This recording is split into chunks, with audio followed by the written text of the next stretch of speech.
Where you live in the district, you may have seen a trace of snow or a lot of it over the weekend. And although Sault Ste. Marie managed to dodge the snow bullet so far, we all know our turn is coming, and that could be this week. An Alberta Clipper will organize and track through the Great Lakes by tomorrow, and that could leave behind 10 centimeters here in the city, more elsewhere up north. Over the weekend, areas like Gooley and Hayden picked up over 20 centimeters, while in the city, only a trace.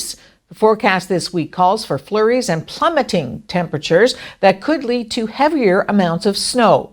Overnight lows could go as low as -10. By the way, the normal for this time of the year should be around -1. The first 2 weeks of November are looking to be below normal in temperatures before a gradual warm-up mid-month, lasting through to early December. Snow, of course, is not uncommon this early on in the month of November. The most snow on the ground in Sault Ste. Marie on this date was an impressive 30 centimeters back in 1966. Meanwhile, the warmest temperature recorded on this date was 19.3 Celsius in 2008. That shows you that November can be full of surprises weather-wise. City Council unanimously passed a new Parks and Recreation Master Plan during last evening's meeting. The plan, which covers all aspects of parks and recreation, including arenas, the boardwalk, green space, marinas, and pools, just to name a few, will look at the development of parks and rec in the city over the next 5 years. City Parks and Recreation Manager Virginia McLeod explained the economic benefits parks and recreation can have on the community, such as creating cost reductions elsewhere, boosting tourism, creating an attractive community for newcomers, and ensuring health and environmental benefits for residents in the community. So far, additions to the city include the disc golf course, outdoor fitness center, pump track, sensory playground, and splash pad, along with improvements to the Hub Trail, Roberta Bondar Tent, and Strathclair Park.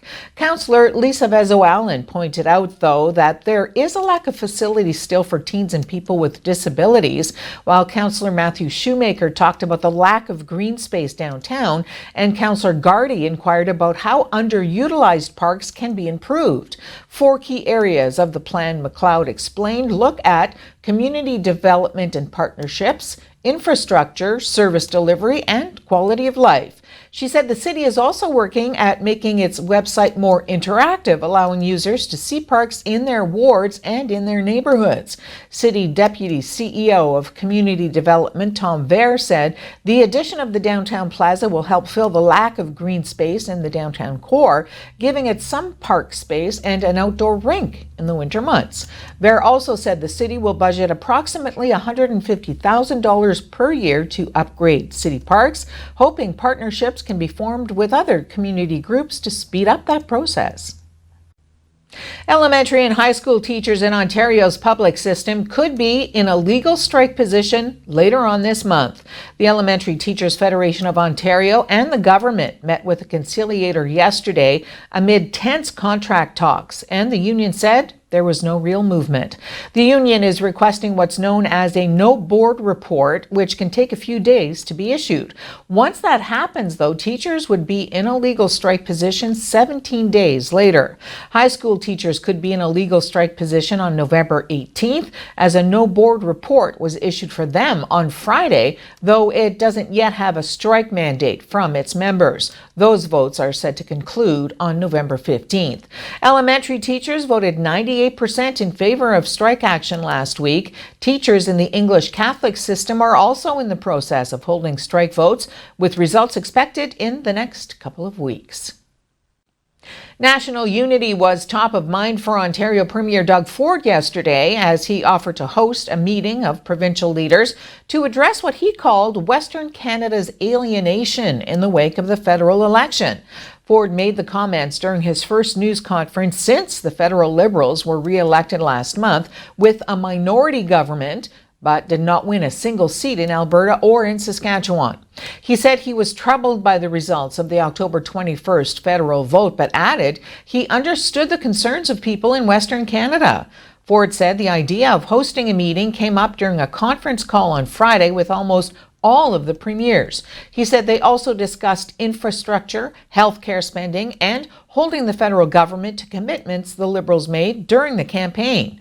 Ford also said it's important to listen to Quebec, especially given that the Bloc Québécois won more seats than any other party in that province.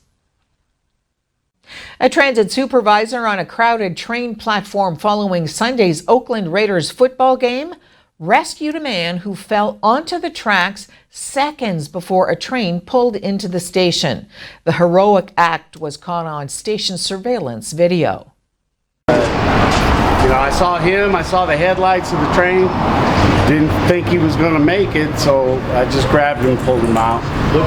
I just looked and it's like he's not going to make it, so I got to do something. There wasn't a lot of time to think. I mean, in my mind it all went down in slow motion, but I just grabbed him and pulled him out. And my honest opinion, he wasn't going to make it, and I couldn't watch it happen. I don't know what to say, I'd like to think that anybody else standing there would have done the same thing. God put me there for a reason, right? I guess.